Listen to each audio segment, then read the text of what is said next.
tonight, 0 for 3.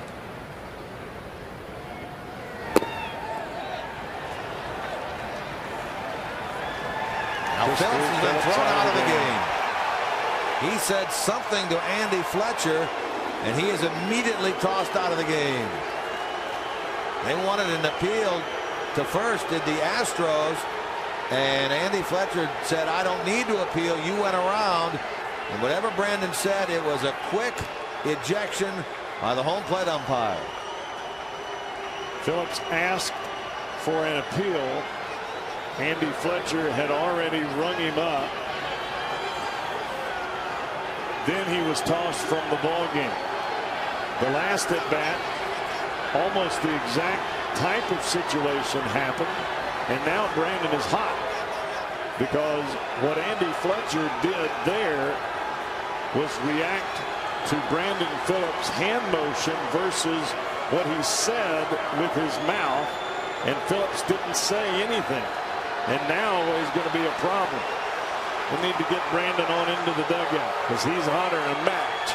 Chris Spire, bench coach, has come out as well, and he and Dusty Baker lead Brandon back into the Reds dugout.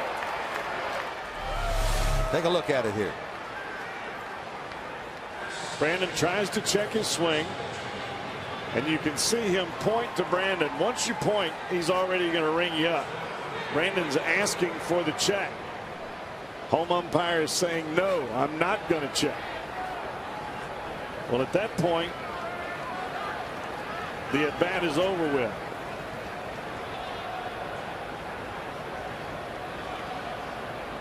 We saw Chris Snyder, the catcher, initially point down, and then Phillips said, check. By that point, as you said. Here goes the runner on the pitch out, and the throw is in time. Thompson went in head first, and Jeter got him on the leg, says Bob Davidson, and Joe Maddon's going to come out to argue the call. Well, this will be interesting. I don't think Joe agrees at all. The Yankees, Rich Thompson may have gotten there. It was close enough, and that was on a pitch out. So Maddon not happy with Davidson's call. Joe puts his hands behind his back. You know that he's not happy, and it's getting a little more heated. Yeah, he is. Yes, he is.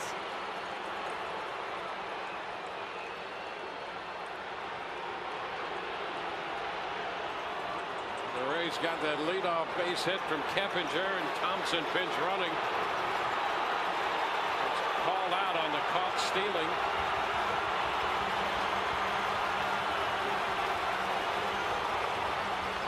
Oh boy, he's going to get run. Yeah. And there he goes. He's ejected. Maddon has been ejected by Bob Davidson over that call at second base.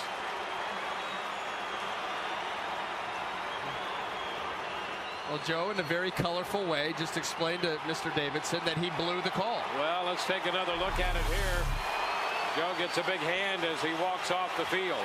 Boy, a pitch out, and still Rich Thompson close to getting in there. Well, you see the tag there by Derek Jeter gets right down, maybe right there, but you see Rich Thompson is in there at that point. He doesn't get him as he comes down right here.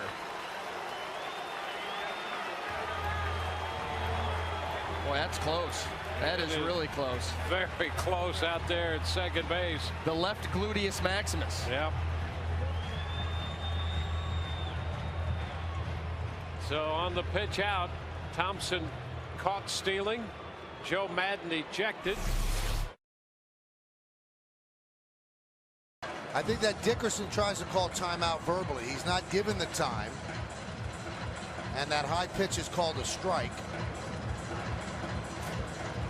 See, he said timeout. But Randazzo did not. He doesn't have to be granted. He said, I called timeout, but Randazzo does not have to grant him timeout. And then he also said that ball is up, and that's when Girardi came out, and he got really, really heated. I mean, the blood vessels were pumping out of his forehead.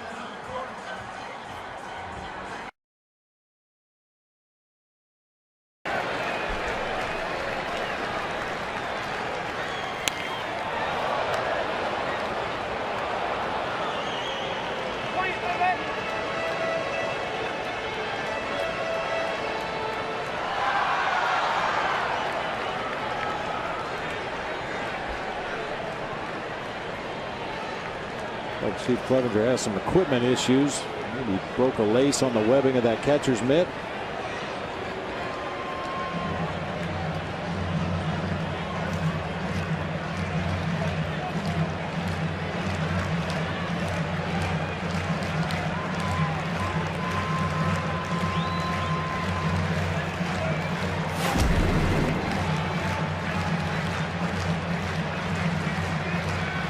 Catchers usually have at least 2 gloves game ready. The gamer, obviously the one that they want to use behind the plate every day. What's going on here? We've got a little argument. Is that Bo Porter arguing with Dale Swain or somebody else? Maybe Dale. Somebody. And the benches have cleared.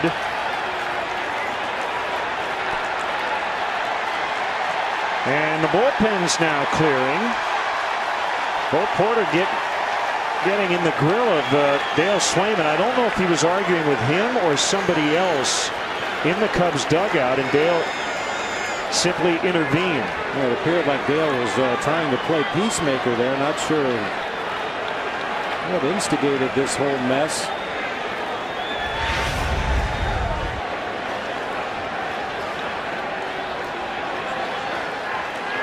It looks like Jamie Quirk doing the jawing with Bo Porter.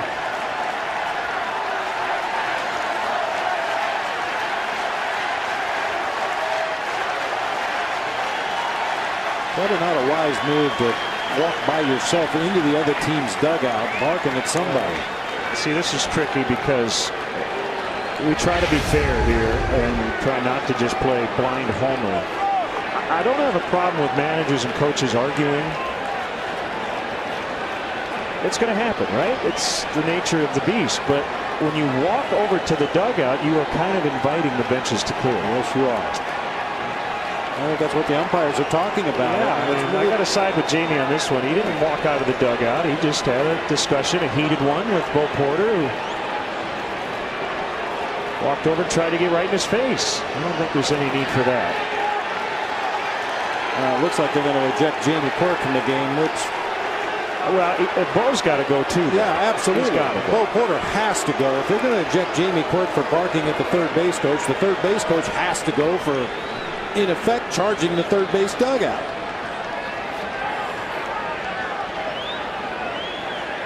Obviously just speculating, Len. We have no idea what was said, but when you see a team go off offensively the way the Nationals have in this series, there's always a suspicion that maybe one of the base coaches is either stealing signs or he's seeing something either from the pitcher or the catcher and possibly relaying that to a hitter. I mean, that's one of the first things you look for when you see a team swing the bats the way the Nationals have. And we can ask Jamie later, but it looks like he's saying that this is baseball. I think he's saying, look, I didn't go out of the dugout. See, to me, Bo Porter instigated this. Yep. I agree. Unless we find out something we don't know. They were having an argument. Not the end of the world. If Jamie had come out of the dugout onto the warning track area to argue with the Nationals third base coach, then I'd say, yeah, Jamie's definitely in the wrong. But boy, yelling from the bench, that's part of the game, for crying out loud. That's happened forever. And like I said, especially if there was any suspicion that Bo Porter or Trent Jewett, the first base coach, was putting themselves into a position where they could steal the Cubs signs or steal pitch location, in some way help their hitters.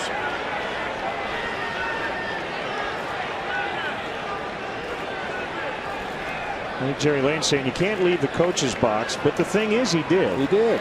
So has Jamie been ejected? It certainly looked like it. It does look like it. Hard to believe they got it wrong.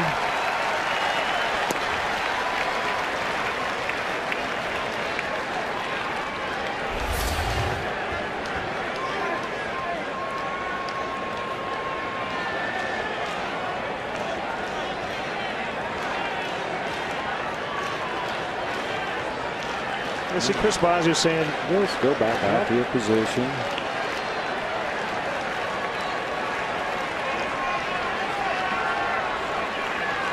The 1 and 2.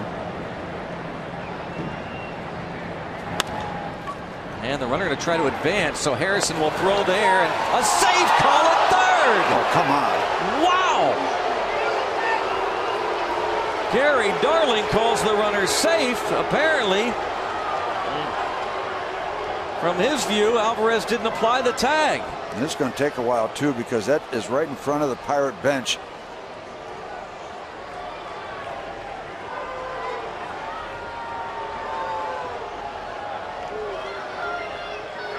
He's out, Gary. Yes, he is. He's out. He's out.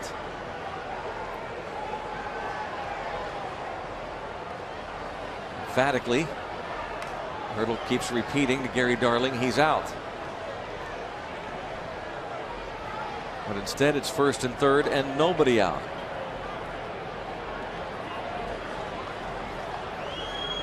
Make the right call. I think Hurdle's just waiting to get tossed. Yeah.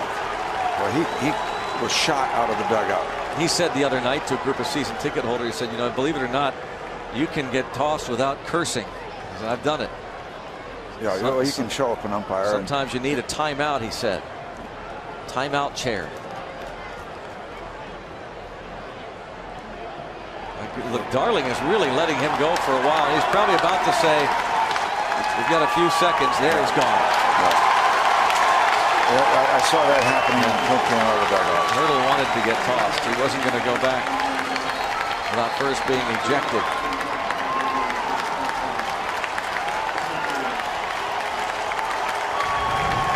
Okay.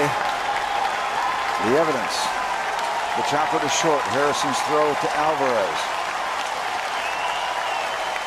He's saying he got the right hand in.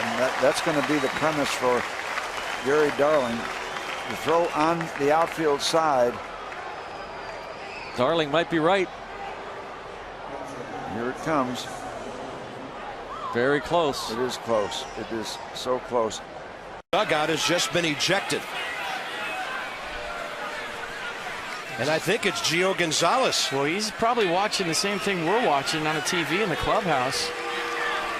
And seeing that Todd Tichenor is missing some calls.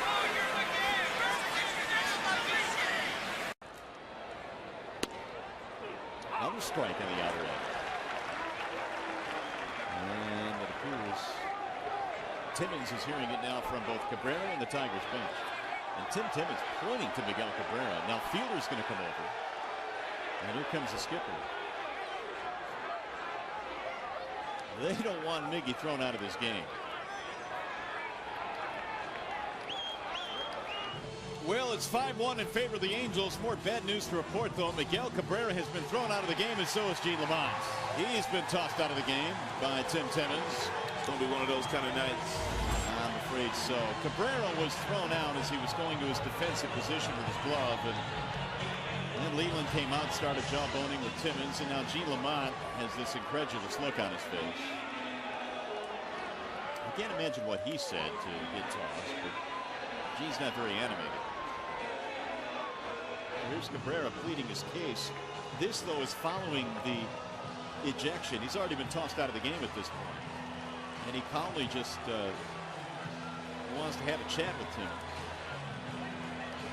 So this one's unraveling now. The Tigers have lost their best player.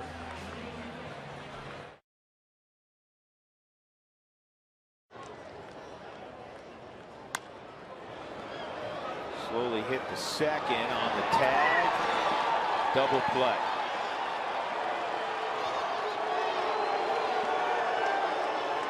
And Jim Tracy's going to argue. He doesn't think Rutledge was tagged. He's really getting after Angel Campos.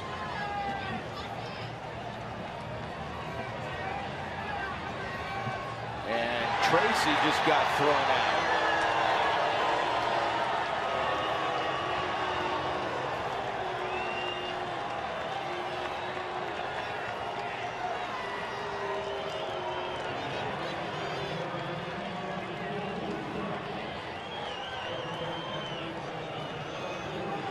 Tim McClellan, the crew chief, going out. And what I want to know is, if it's not okay to put your hand on an umpire, why is it okay for the umpire to put his hand? I don't think it should be On a manager or a player, unless you're breaking up an altercation. Well, that's not even close. I mean, that's a 6-8 inches away. Unless he said he was out of the baseline, but that wasn't the indication.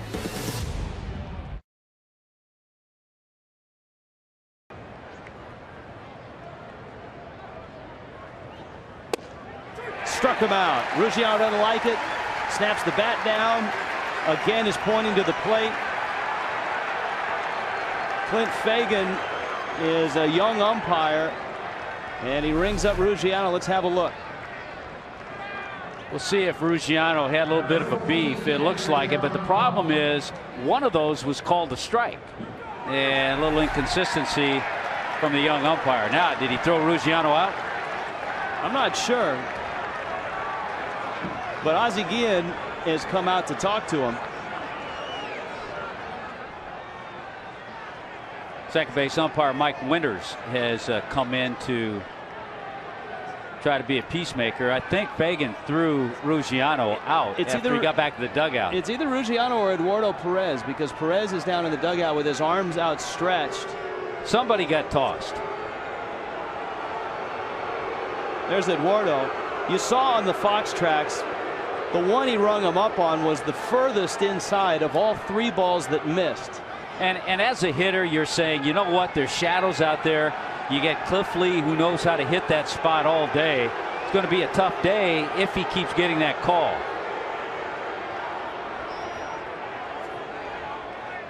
So you're right, the young umpire, Clint Fagan, getting an earful from Ozzie. If it's Ruggiano, and it appears that it is, the Marlins are playing with a short bench to begin with, which is odd to say in September. But they lose a frontline guy who has hit lefties well. That's a big blow to them in this ball game. So you have 2 choices. Either Austin Kearns comes in the game, or you have to use one of your left-handed bats, Brian Peterson.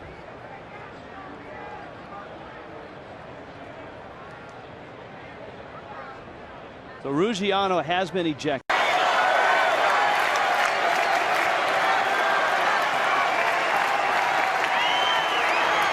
Ross strikes out looking.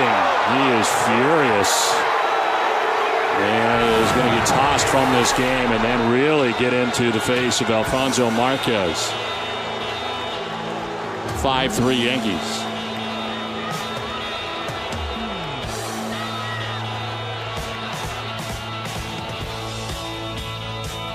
Carroll was thrown out of the game. It's 4-3 Phillies. He left with the bases loaded and 2 outs. He was distressed by a call, or more than one call, by home plate umpire Bill Miller, and as he walked off the mound, he looked in and said something about the umpiring, and he was tossed out of the game. He had been removed, but this means an automatic fine. The fact that he is ejected by Bill Miller.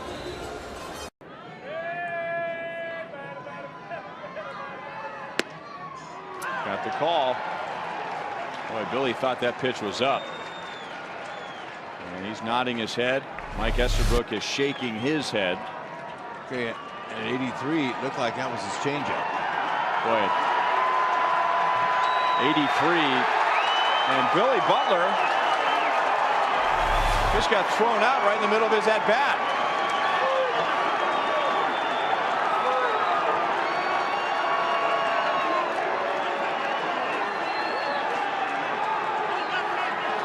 Well, you can't argue balls and strikes, especially, I mean, you can, but if there's a magic word in there anywhere, sometimes that's an automatic ejection. You know, and whether Mike Estabrook was justified in throwing him out or not, Billy cannot allow that to happen. I mean, as frustrated as he is, he has to hold it together. I mean, this is the 10th inning. He wears out this pitcher. He's the Royals' leading RBI man. And it wasn't, according to the grid, out of the strike zone. Now that could have been the end of it right there. Yeah, right. He walks away.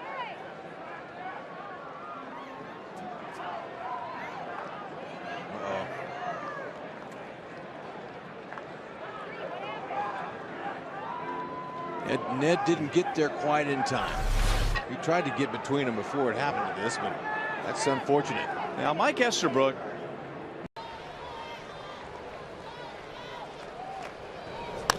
Fastball knocked down. The athletic Jackson recovers and fires in time. LaRoche is off the bag. Edwin Jackson showing a ton of emotion there. He's hot. LaRoche is hot. Here comes Davy Johnson. Marvin Hudson had him off the bag. And that's a tough angle from where Marvin Hudson is. You see where he is. You can't tell if LaRoche is on the bag or off. He's got a good part of that bag. You know, that's almost a call that would be better made by home plate umpire Marty Foster. Obviously, that's not his call, but he's got a better view because he's looking up the line. You know, the reality is Marvin Hudson just doesn't have a good view of that. That'll do it for Davy Johnson.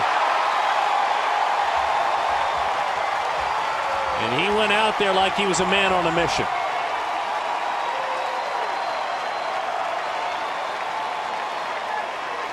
The thing, too, is the way you watch LaRoche react after this. So you see he is on the base, on the base, on the base. He's got his foot well on the base. As a first baseman, you know better than the umpire because you have a feel for it. You can feel the runner hit the bag. You can feel if you are on the bag. And never, I should. 2-2. And strike three. Rays up and down. 1-2-3 in the 8th. Joyce puts up a squawk with Paul Emmel, and now he's been ejected in this 6-4 ball game.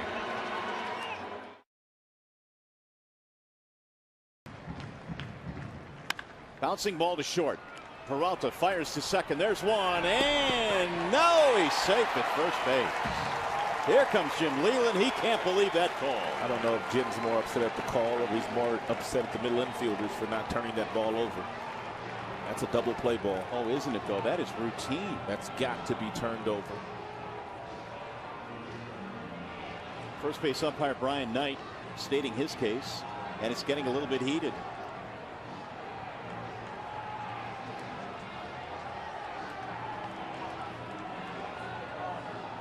Off the bat, that looked as routine as it gets. The ball was hit sharply off the bat of Brantley to the sure-handed Johnny Peralta. About 2 hops, he got the ball to Infante. Infante turned it over, but they weren't able to get the call.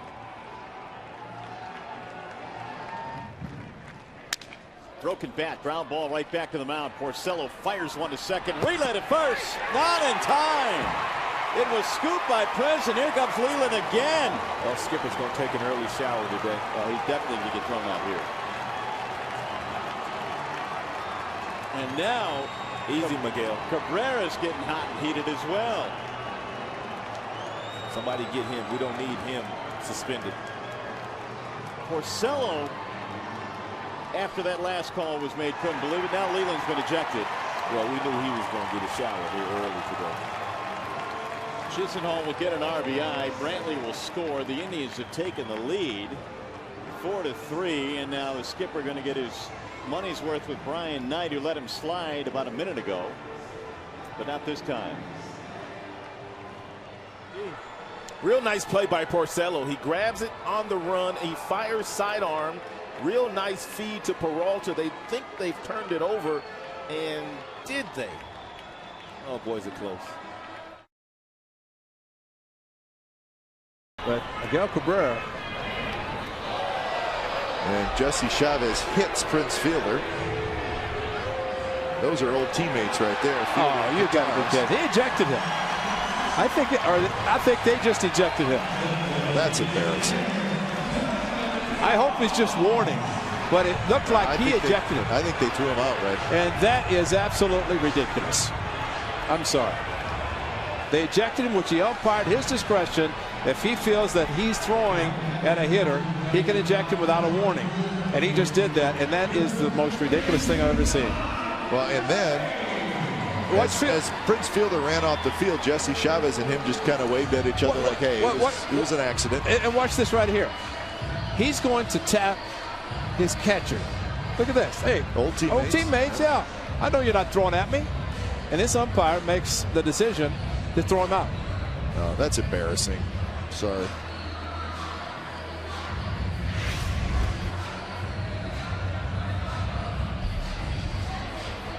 That would be called over umpiring by Jerry.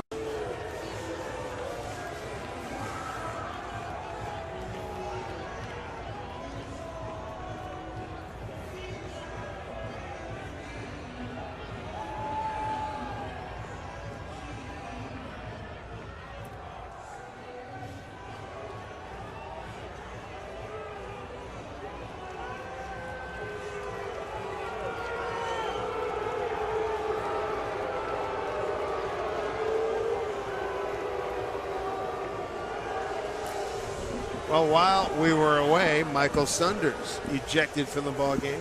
His frustration mounting. He struck out his last 3 plate appearances.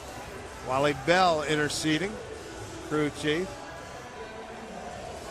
Well, Michael, I mean, he was upset at home.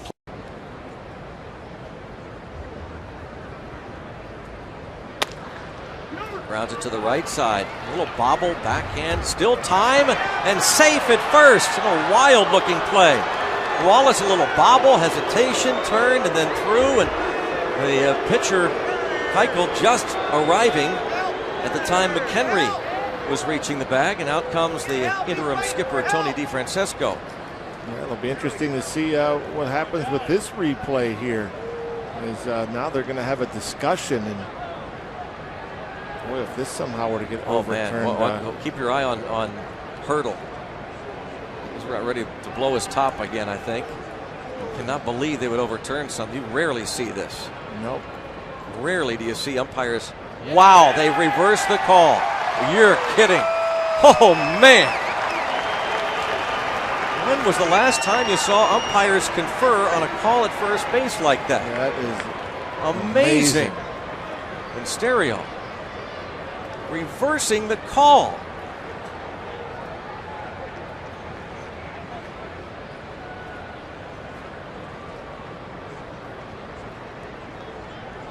Incredible. The frustrations for that man, you can only imagine. Yeah, he's gone for sure. That's no surprise. This may be one of the best tirades. There has got to be so much pent-up frustration and anger in Clint Hurdle. As positive as he tries to be, this is 2 straight years of major collapses, and he's just about had it. Not happy. That's 2 calls already. Missed by the first base umpire Timmons, and I'm surprised Hurdle's not giving it to Jeff Kellogg as well. Yeah. I mean,